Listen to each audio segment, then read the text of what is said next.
حضرت عبداللہ بن مبارک رضی اللہ تعالیٰ عنہ کوفے جانے لگے، کسی کے پاس گئے، اس سے گھوڑا کرائے پہ لیا، کرائے پہ گھوڑا لیا، اس نے کہا کس کس میں جانا ہے؟ آپ فرمانے لگے میں نے اکیلے میں جانا ہے۔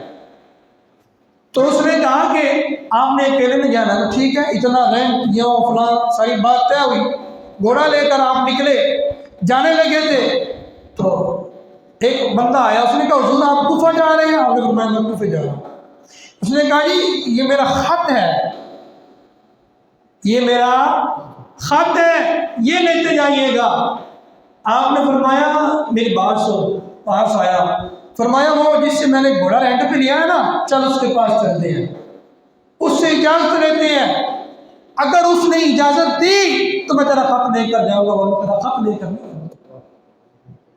اس نے کہا حضور خط کا کون سا وزن ہوتا ہے؟ آپ نے فرمایا چاہے خط کا وزن نہیں ہوتا، لیکن میں رحمت للعالمین نبی کا امتی ہوں، میں اتنی بات بھی برداشت نہیں کر سکتا کہ گھوڑے پہ اتنا بھی ظلم کیا۔ یہ حضور کے غلام تھے، یہ حضور کے ماننے والے تھے، یہ حضور سے محبت کرنے والے تھے، جو انسان کو انسان، جانوروں کے حقوق کا خیال، یہاں باپ کے حقوق کا کسی کو نہیں پتا، یہاں ماں کے حقوق کا کسی کو نہیں پتا، یہاں دوستوں کے حقوق کا، معاشرے کے حقوق کا، پڑوسیوں کے حقوق کا کسی کو اندازہ ہی نہیں ہے، پتہ ہی نہیں ہے۔ ہم نے بات کس طرح کرنی ہے، چلنا کس طرح ہے، معاملات کس طرح کرنے ہیں۔